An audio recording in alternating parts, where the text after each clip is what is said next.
Bom dia e bem-vindos a mais um Mercados em Ação do Jornal Económico. Nesta edição vamos analisar as declarações do Presidente da Reserva Federal norte-americana e as reações do mercado. Depois vamos também abordar o mercado do gás natural e fazer uma antevisão da reunião do Banco Central Europeu.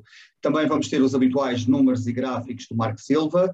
O nosso convidado hoje é Pedro Lino, Presidente Executivo da Optimize Investment Partners. Pedro, bem-vindo de volta ao programa.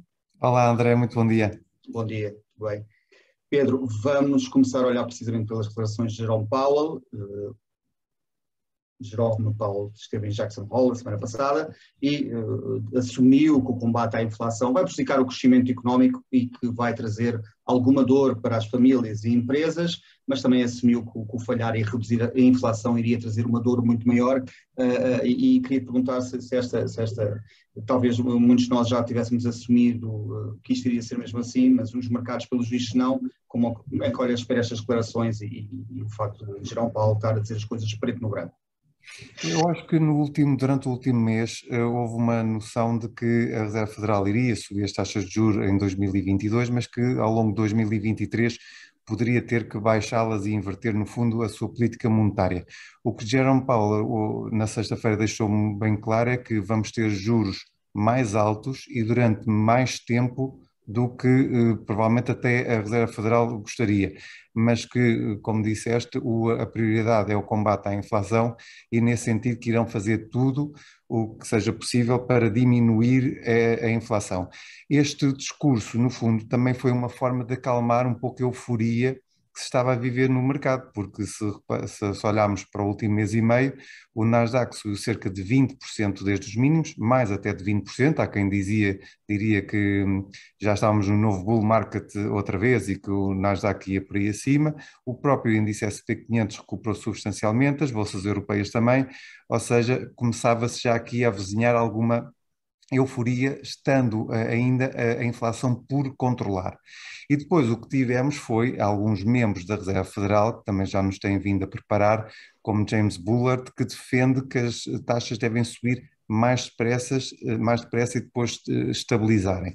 Ora, este mais depressa, na visão dele, significa que em setembro a Reserva Federal deve subir em mais 0,75% as taxas de juros, ou seja, de um intervalo de 2,25 a 2,50, devemos passar a ter taxas de juros de 3 a 3,25%. E depois tivemos alguns membros também da Reserva Federal a defender que até fim do ano, ou seja, estamos a 4 meses do fim do ano, que as taxas deviam se aproximar dos 4%. Ora, se tivermos em conta este intervalo de 2,25, 2,50, significa que as taxas ainda podem subir mais 1,75%, o que é brutal.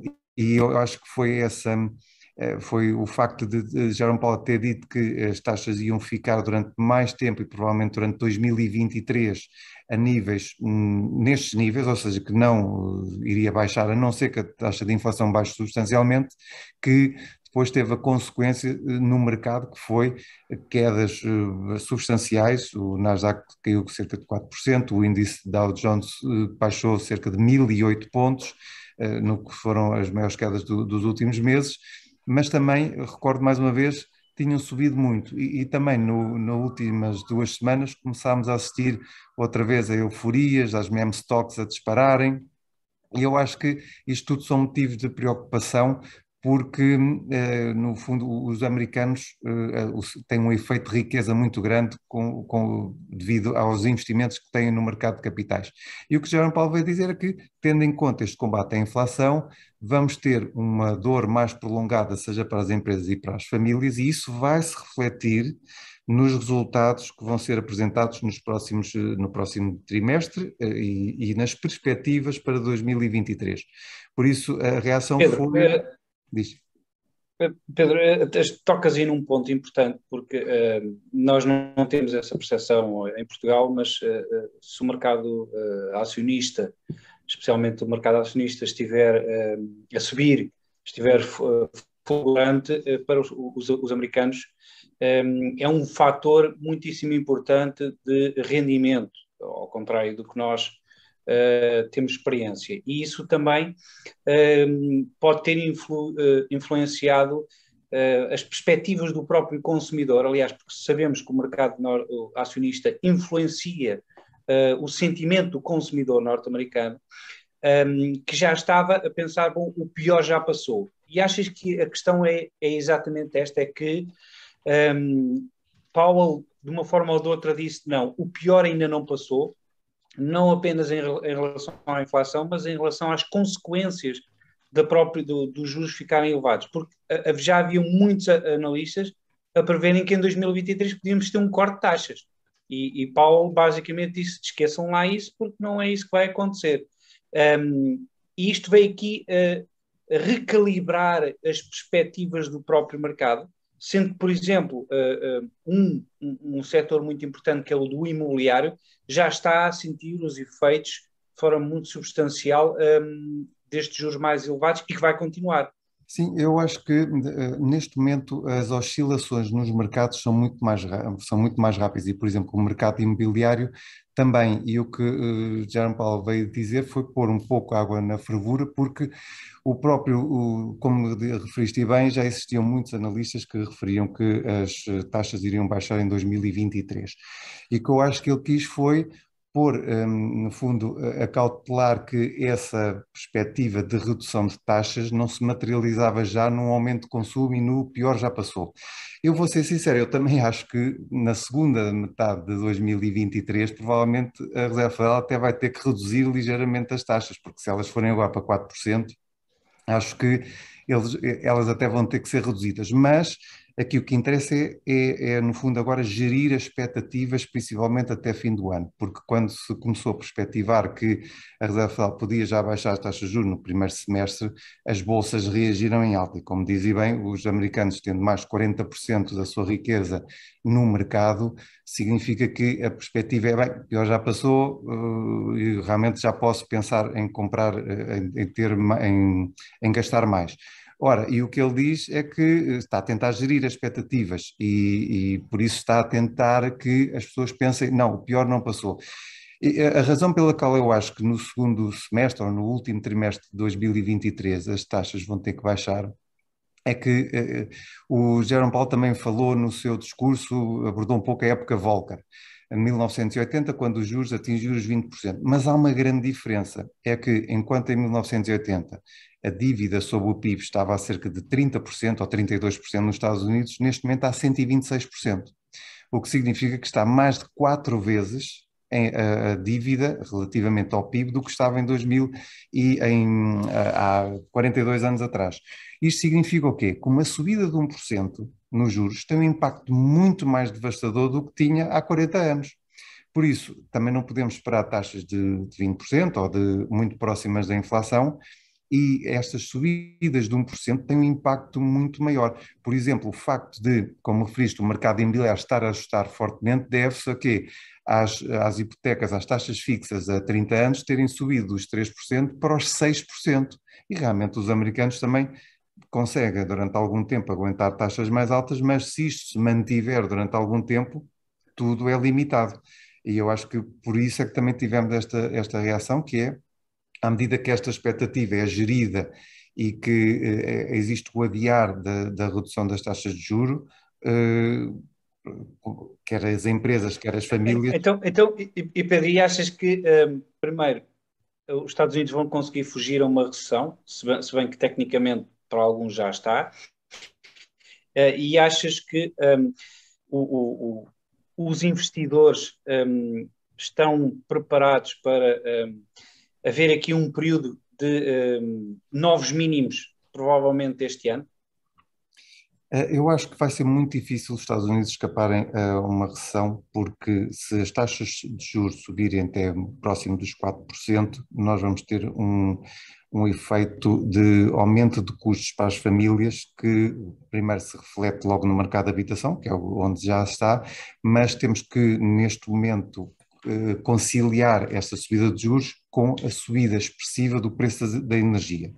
E nós não nos podemos esquecer que enquanto julho e até meio de agosto, houve um alívio momentâneo no preço da energia nos Estados Unidos, o que é facto é que isso não aconteceu na Europa, quer seja o preço do petróleo em euros, quer seja o preço do gás, continua a disparar, mas há um efeito nos Estados Unidos, que esta crise de energética na Europa está a trazer, que é o facto de estarmos a importar cada vez mais gás dos Estados Unidos e o preço ter duplicado, e dos $4,5 por milhão de BTU está neste momento a 9,6, que é o preço mais alto de sempre, ou seja, ainda houve uma correção durante julho, mas o preço do gás voltou a disparar e isso vai ter um impacto novamente na subida da inflação. Eu acho que também é um pouco estes dados que a Reserva Federal está a verificar, que é, ora, se não estamos a ter uma redução no preço do custo da energia, então a inflação nos próximos meses corre o risco de acelerar.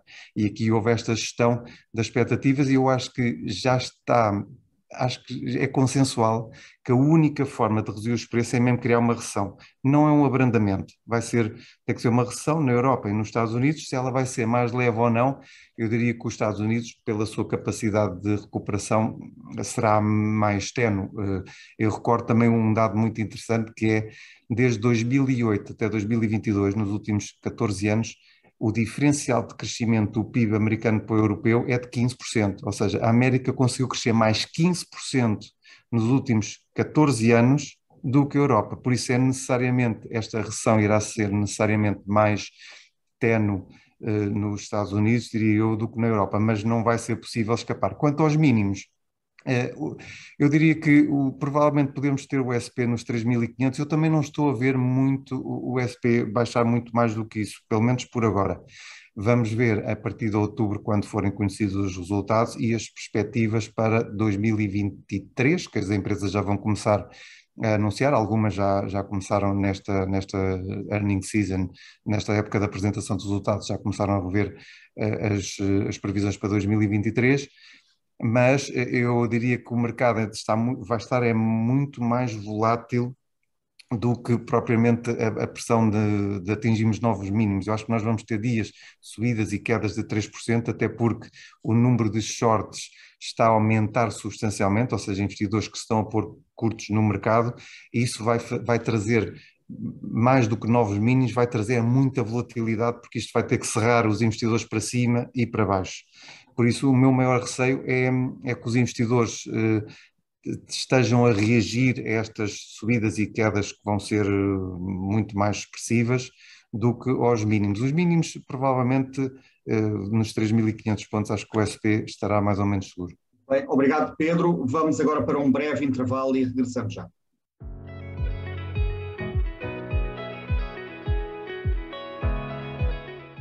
Bem-vindos de volta ao Mercados em Ação. Vamos agora começar pelos gráficos da semana com o Marco Silva, onde vamos ter em destaque empresas de gaming, energéticas e também o gás natural, o euro-dólar, o índice SP500. Marco.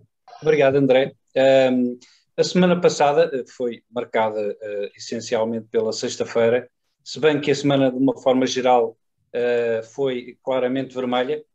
Mas aqui podemos ver o comportamento das ações norte-americanas na sexta-feira. Isto é só de sexta-feira. Podemos ver que o vermelho dominou, desvalorizações carregadas, com exceção do setor energético, aqui há algum verde, muito pouco, mas mais até na empresa de serviços. E depois aqui destaque para a Electronic Arts, porque saiu um rumor de que a Amazon poderia comprar a empresa de gaming.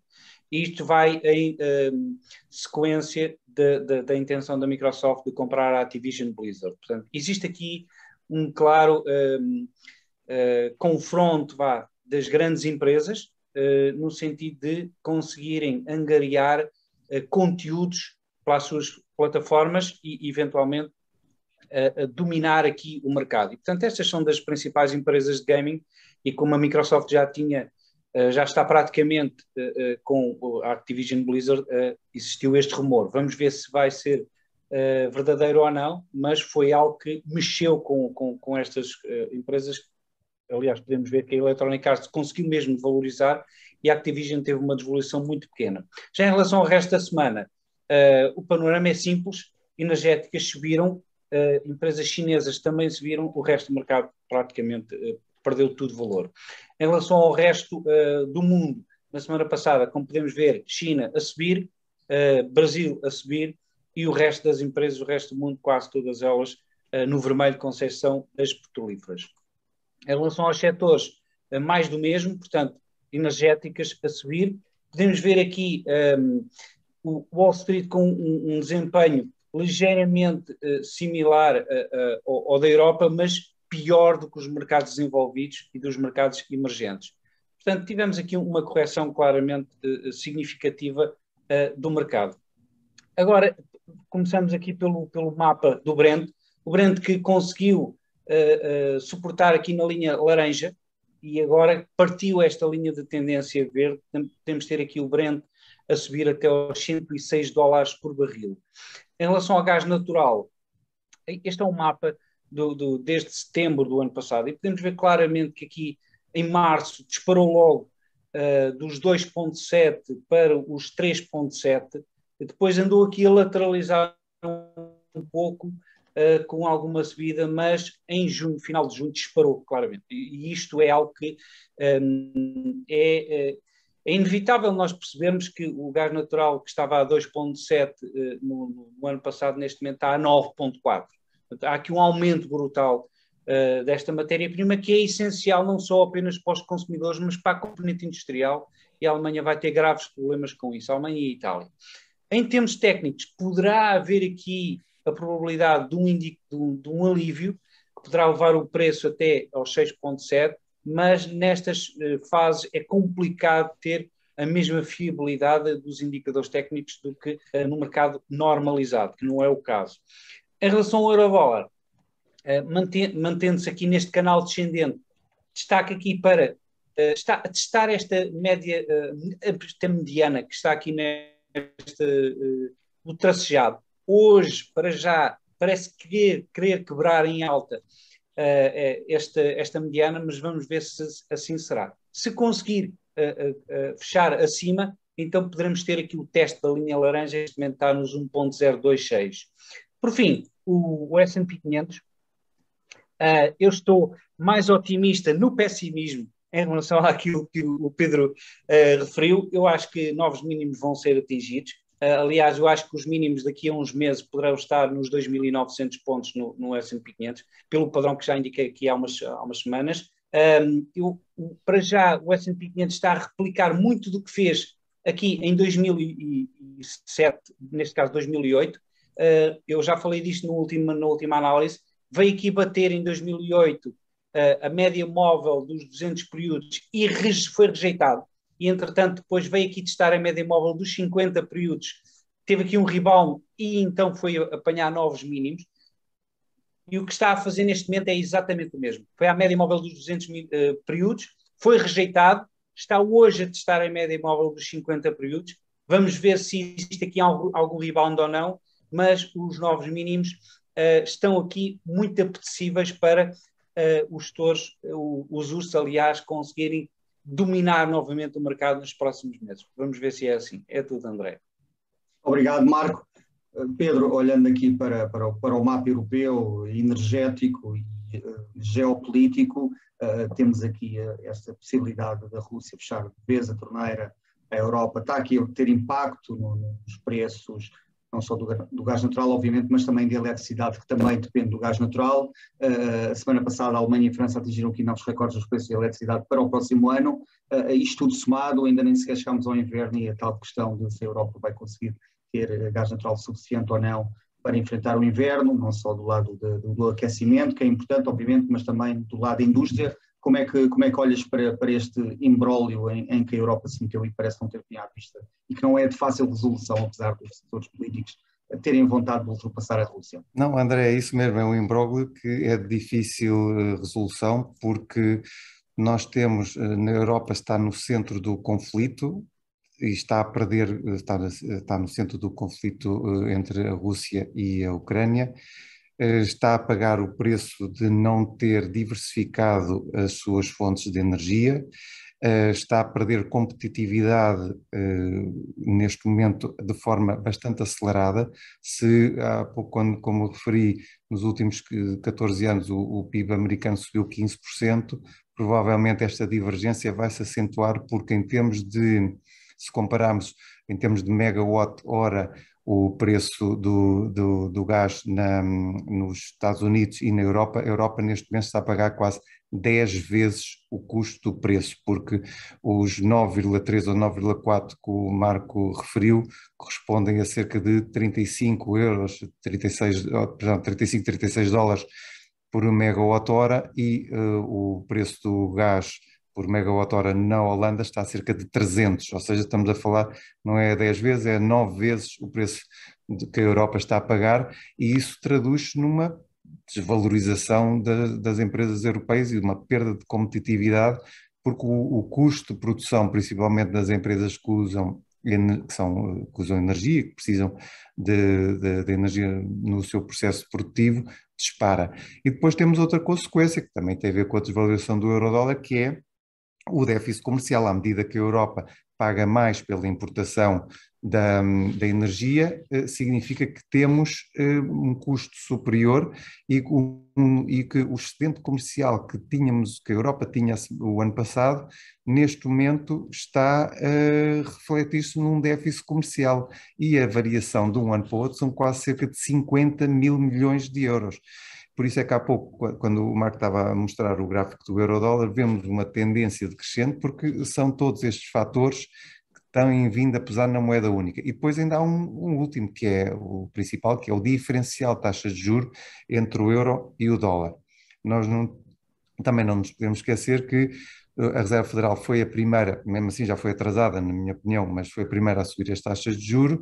No caso da Europa, começou a subir mais tarde, apenas em julho é que resolveu subir 50 pontos base, mas o diferencial de taxas de juros está a permitir que o dólar seja a moeda mais forte, ou das moedas mais fortes, a par com o franco suíço, do mundo. E por isso, realmente, a Europa continua a perder competitividade, e é preciso a Europa pensar bem nas suas opções políticas, porque com esta gestão da política, com as pessoas que neste momento estão a gerir, o que me parece é que toda esta crise não está a ser bem gerida, porque quem está a pagar a fatura vão ser os consumidores. Aproximamos de um inverno extremamente difícil, seja para as empresas, seja para os consumidores, e aqui vamos ter um teste mesmo à solidariedade europeia dentro de 3 meses. Muito bem. Pedro, obrigado então pela tua intervenção. Vamos agora de novo para um breve intervalo e regressamos já.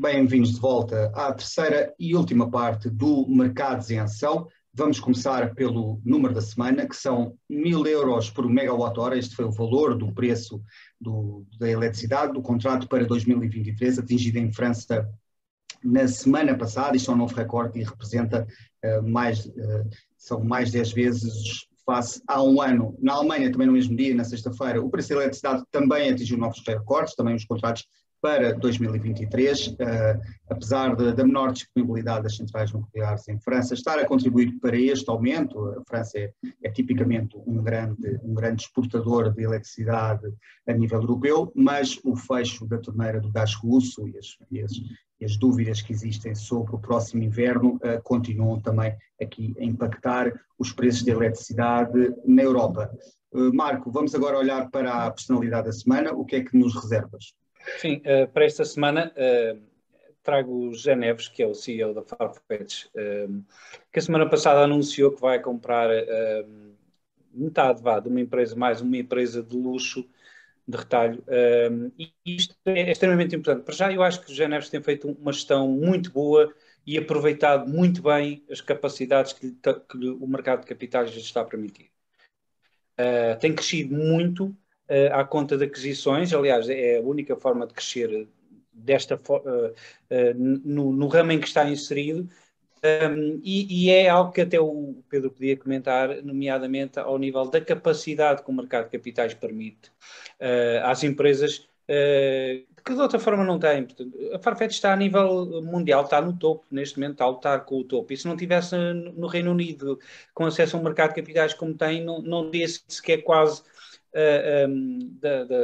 dos planos, não é? E o que é certo é que, por exemplo, esta aquisição, que custará cerca de 600 milhões em ações, portanto, não é dinheiro trocado em ações, e representa cerca de 10% da capitalização da empresa, e o que é certo é que se a empresa tivesse que pagar em dinheiro, como uma empresa normal portuguesa teria que pagar porque pode não estar cotada, não tinha dinheiro, porque o dinheiro que eles têm neste momento disponível são cerca de 700 milhões.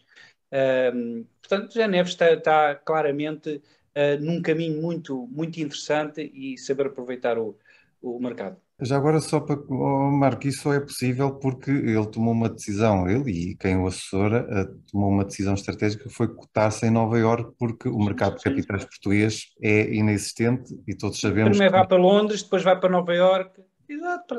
A questão é que nós não temos acesso a isso. As empresas portuguesas não têm acesso a esse dinheiro. E não tendo acesso a esse dinheiro ficam arredadas de serem competitivas. Ponto final. Sim, sim, sem dúvida. Esse é um dos pontos do sucesso da Farfetch e irá continuar a ser é o acesso ao mercado de capitais e investidores, como os grandes bancos de investimento que acreditam no projeto e que aceitam e continuam a apoiar a empresa e neste caso da venda da empresa da Richemont, o facto de ser ações significa que a própria Richemont também acredita que no futuro as ações podem valorizar e isso também é positivo. Um conselho para empresas portuguesas que querem estar a nível internacional, têm também que apostar, ter aqui uma base de capital internacional e estar presente noutros mercados de capitais. Será esse o caminho a seguir, Pedro, para estas empresas? Sim, para as empresas de grande dimensão, não pode ser empresas de 20, 30 ou 50 milhões, tem que ser empresas que tenham capitalização superior a 1.000 milhões, e neste caso da Farfetch já teve até muito mais alta, já superou os 15 ou os 20 mil milhões, mas e neste momento até no último ano, todas as empresas tecnológicas e que se dedicam mais online e que ainda não têm resultados positivos têm sofrido substancialmente. Mas, mesmo assim, esta operação revela a confiança que os investidores têm e o facto de seria a empresa portuguesa detida por um português mais bem capitalizada no PSI, porque mesmo as grandes capitalizações, temos uma Galp que indiretamente é detida 14% por uma empresa, por uma portuguesa, porque o resto basicamente não temos ações portuguesas e a Farfetch em Portugal era a maior das maiores empresas. Mas mesmo no início, portanto, porque a Farfetch não tem esta valorização, ou começou a ter depois de ter ido para Londres, o importante é perceber que mesmo uma empresa de 10 milhões é extremamente importante ir para o mercado internacional, se não for logo para os Estados Unidos, que vá para Londres, porque é assim é que consegue depois crescer, porque senão não consegue crescer, ponto final parágrafo. Há de estar sempre arredada neste marasmo que é a Bolsa Portuguesa que não interessa para ninguém, porque não tem liquidez, não tem interesse, e porque o próprio poder político não o queria, porque nós temos essa capacidade, nós poderíamos ser um hub muitíssimo importante de mercado de capitais, e não somos por vontade política, por eventualmente satisfazer o interesse do setor bancário quando tens em si. um político, ou quando tens políticos que falam em jogar na Bolsa, está tudo dito, não é? Não vale a pena, porque a própria população depois acha que isto é um jogo, mas ninguém depois coloca em causa as raspadinhas. Mas o jogo é a Bolsa, não é o vício que é criado outro tipo de jogos em Portugal. A Bolsa é uma forma de investimento, seja para o particular, seja para os institucionais, seja para as próprias empresas e devia ser fomentado. E como referes e bem, infelizmente, quem quer ter dimensão tem que procurar um mercado internacional, até porque há maior apetência, há sempre investidores que estão disponíveis a investir. No caso de Portugal, foi criada uma cultura de que isto era um jogo e estamos nisto. Claramente insuficiente para as ambições de muitos empresários e empresas do nosso país. Agora, Pedro, olhando aqui para o BCE e para os próximos passos, vamos ter uma nova reunião a 8 de setembro. O mercado está à espera que o BCE volte a subir novamente as taxas de juros, mas aqui na semana passada em Jackson Hole houve aqui várias declarações. O governador da Letónia defendeu uma subida de 50 a 75 pontos base, um valor já defendido por falcões do BCE, como o governador dos Países Baixos ou da Áustria. Por sua vez, o governador francês, já considerado aqui mais ao centro, defendeu que as taxas devem subir até 1,5%. Parece que existe aqui algumas declarações contraditórias no seio do BCE. O que é que podemos esperar aqui a 8 de setembro? André, podemos esperar é que há um consenso generalizado que as subidas já não são de 0,25, já serão pelo menos de 0,50 em setembro e muito provavelmente será 0,75 e irão acompanhar a Reserva Federal. Isto não podemos esquecer dos erros sucessivos que o Banco Central Europeu tem cometido. O ano passado não havia inflação, este ano é que há inflação depois da guerra, muito embora a inflação já vinha, e não nos podemos esquecer que, ao contrário do que vem sendo dito, um aumento do balanço em 4 trilhões de euros tinha que ter um impacto substancial na economia e na inflação. Ele agora foi libertado por toda a economia de uma vez só, tendo em conta também estes constrangimentos e as restrições aos abastecimentos e o conflito na Europa, mas a inflação já estava aí. E o BCE agora vai atrás e vai ter que acelerar o passo para, se não quiser que o euro desvalorize mais, se não quiser criar uma crise. Agora, há aqui outro problema, é que uma subida expressiva das taxas de juros superiores a 2%, eu acho que vai criar um sério problema na zona euro, isto em 2023, tendo em conta que a Itália já está outra vez aproximada dos 4%, tendo em conta que temos uma Grécia que deixou de ser acompanhada pela União Europeia e deixou de ser acompanhada quando tem um rácio de dívida sobre PIB de 200% e após 350 mil milhões de euros que foram torrados em reestruturação de dívida, ou seja, quando a Grécia entrou para lá, quando teve que ser intervencionada, tinha a volta de 130% a 140% de dívida, saiu e está com 200%, ou seja, há aqui graves problemas na zona euro que continuam e eles provavelmente a partir do segundo semestre do próximo ano vão se tornar mais visíveis. Agora, para a próxima reunião, acho que as famílias têm que se preparar já, porque acho que vai ser um choque, que é quando as pessoas perceberem que as taxas vão mesmo subir 0,75, e eu aqui queria dar dois dados. A Euribor para dezembro de 2023 está neste momento a 2,4%, ou seja, para quem ainda tem créditos que a taxa ainda está negativa e vai ser revista durante os próximos meses, é de esperar que as taxas subam pelo menos 2% e os créditos à habitação e todos os custos subam pelo menos 2%. E as famílias deviam começar já, e os políticos deviam estar a alertar as pessoas para que vejam no seu orçamento familiar qual é o impacto para 2023 e se calhar já a partir dos próximos meses, quanto é que vai ser retirado do orçamento disponível. Porque eu acho que as pessoas ainda está tudo muito aliado da realidade e vamos ter custos com empréstimos à habitação e outros, e quem tem dívidas, que vão simplesmente disparar, porque de menos de negativo 0,5%, e o que o Banco Central Europeu nos veio habituar, que era as taxas vão subir em 2026, neste momento terem 23%, 2%, isto é um choque face às expectativas que foram criadas.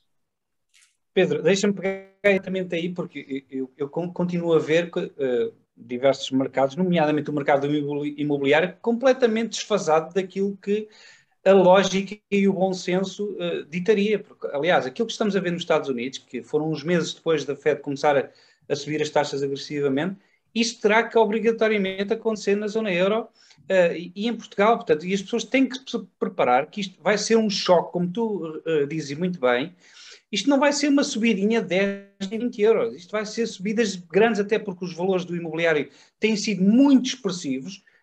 Em 200, 300 mil euros de crédito, que não é assim nada de extraordinário para algumas casas em Lisboa, o aumento vai ser brutal. E estás a ver que isso, sim, poderá ser aquele choque que depois levará à inflação, as pessoas a retraírem-se de uma forma bastante mais agressiva e uma recessão a sair daí e a inflação então regredir? Sem dúvida. Há uma geração que não sabe o que é o juro. O senhor Draghi, há 10 anos, ou há 2014, pôs as taxas negativas. E isso sempre foi uma aberração completa, porque a taxa de juro devia ser uma medida de risco e devia proporcionar às pessoas perceber, olha, eu se investir neste negócio vou ter um risco de X ou de Y, e isso era medido pela taxa de juros. O BCE, ao colocar as taxas de juros negativas, andou a fomentar durante 8 ou 10 anos, uma política de endividamento e de consumo presente em detrimento do consumo futuro. Ou seja, toda a gente andou a antecipar o consumo. Isso é muito bom para sustentar o crescimento no curto prazo, mas a longo prazo isto é péssimo e a fatura acaba por chegar. E como há uma geração que não sabe o que é juro, agora vamos ter o choque com a realidade, que é de juro zero passar, por exemplo, a 2%, ou nem que seja Euribor, 1,5%, mais um spread de 1%, estamos a falar de 2,5%, quando as taxas médias do crédito à habitação provavelmente estariam em 0,8, 0,9. Ou seja, há aqui um choque brutal que vai existir e isso vai se refletir no rendimento disponível, porque se a minha prestação for 200 euros, passar para 400, principalmente os empréstimos mais recentes que pagam mais juros do que capital, esses vão ser ainda mais impactados. Os empréstimos dos últimos 5 anos vão sofrer ainda mais esse aumento. Ora, ao fim do mês, se eu ganho os mesmos 1.000 euros, por exemplo, e se em vez de 200 pago 400 de empréstimo, o dinheiro vai ter que sair de algum lado e vai sair muito simples, vai ser dos jantares, dos cinemas, das saídas, porque, ou então vão aumentar os incumprimentos, que isso também é possível, mais para, eu diria, para o segundo semestre de 2023. Porque há uma realidade, é que as empresas não vão conseguir aumentar os salários dos seus colaboradores em 10% ao nível da inflação, porque a maior parte das empresas, pelo menos as que eu tomo contacto, não estão a ter esse aumento de proveitos. Por isso, há aqui, e muitas já estão até a comprimir as margens, por isso há aqui um problema que é o rendimento disponível das famílias efetivamente vai diminuir substancialmente à medida que este efeito dos juros se materializa na economia, e isso vai ter um impacto ainda maior na economia da zona euro do que nos Estados Unidos, porque nos Estados Unidos os salários ainda sobem, e sobem ao ritmo até, salvo o último dados, era quase 8% ao ano. Na Europa não. Por isso é que há esta divergência entre Estados Unidos e Europa, e aqui, infelizmente, eu acho que os políticos, em vez de deviam estar a alertar as pessoas, e alertar não é na forma negativa, é porque às vezes o alerta, criar pânico. Não, não é criar pânico, as pessoas deviam estar a reformular os seus orçamentos e perceber se têm capacidade financeira ou não para os próximos anos, tendo em conta uma nova realidade. A nova realidade é juros mais altos, custos de energia mais altos. Alguém dizia, algum político dizia que isto é o preço para defender a liberdade. Está bem, mas as pessoas não sabem o que é isso. Isto, preço para defender a liberdade é muito bonito, mas depois em termos de dinheiro, quanto é que isso nos custa? E a maior parte das pessoas não faz essas contas. Por exemplo, eu acho impressionante a OPEP ainda existir como organização, porque na realidade é um cartel. E se os Agora ainda pior. Não, isso são proibidos. Agora ainda pior porque tem a Rússia. Pronto, ainda pior, exatamente. Quer dizer, existem sanções por todo lado para a Rússia, mas depois a OPEP, que é um cartel que existe há dezenas de anos, não se consegue retirar. Aliás, nós vemos muitas vezes multas ao setor da distribuição, da energia, porque estão em conluio. Então estes tipos não estão em conluio. Quer dizer, e nós temos preços mais altos no mercado da energia. Depois temos no gás, que depois reflete no preço da eletricidade, e eu muito sinceramente, eu quanto mais leio, mais acho que este mercado de energia é uma manipulação generalizada, onde os políticos não têm poder para devolver às pessoas o verdadeiro custo da energia e baixar o custo, porque aqui não é subir os salários para se poder comprar energia mais cara, não, é reduzir o preço dos produtos para que o salário consiga comprar mais. E eu acho que nós estamos a ser governados por políticos que acham que é subir salários. Não, o que interessa é aumentar o poder de compra. Eu se só ganhasse 500 euros, eu estaria muito bem se o preço da eletricidade fosse 1 euro. Agora, existe aqui uma mecânica que vai ter que ser alterada porque a realidade também vai se impor. Outra questão que vai influenciar e que acaba por influenciar esta subida dos juros e a subida da inflação foi a cegueira pela implementação do ESG. Eu sou a favor do mundo mais verde em termos de racionamento, em termos de reciclagem, em termos de aproveitarmos melhor a energia e procurarmos alternativas ao petróleo, ao gás, etc. Mas só que isto, os políticos acho que pensam, e os ambientalistas pensam que isto é assim, é só estalar o dedo e não há consequências. Ora, estamos a ver neste momento, a consequência são pessoas que estão há dias e dias a criar filas na Polónia para se abastecerem de carvão para o inverno. quando supostamente íamos ter uma sociedade mais verde. Carvão, são filas e dias e pessoas que estão nos carros para se abastecerem por causa deste receio. E eu acho que é isto na Europa que vai ter que ser mudado, porque a realidade vai se impor, que é o facto, tem que haver uma transição energética, tem. Agora, o facto de se ter, nos últimos 5 anos, impedido as empresas de financiar, ou alguns fundos de investimento, ou até os investidores, de financiarem empresas para continuar a prospeccionar petróleo, isto agora tem as suas consequências. Tem que haver uma transição? Tem. Agora, não é retirar sem termos uma alternativa. E a alternativa, seja no nuclear, seja no gás, que eram energias sujas, agora também já são limpas, que esta que é a realidade do ESG, é o que interessa aos políticos, depois acaba por ser limpo. E por isso, a gestão disto tudo, seja em termos políticos, em termos energéticos e agora em termos de taxas de juros, isto vai ser um equilíbrio muito difícil de manter, pelo menos na zona euro. E esta solidariedade, como disse há pouco, isto vai ser mesmo testado ao limite, e eu tenho mesmo receio que a zona euro dentro de 5 anos não seja isto, seja outra coisa qualquer. Mas o próximo ano, aliás, esta era uma das cartas do Sr. Putin, e vamos ver, infelizmente, se o senhor não vai ter razão dentro de 5 anos. Oxalá não. Uma tempestade perfeita que se avizinha para a Europa, principalmente nos próximos tempos, Portugal incluído, obviamente. Pedro, muito obrigado pela tua participação no nosso programa. Marco, obrigado e até para a semana. Obrigado. Veja este e outros programas no site e nas redes sociais do Jornal Económico. Ouça também a versão em podcast nas principais plataformas de streaming. Chegamos ao fim de mais um Mercados em Ação. Boa semana e bons negócios.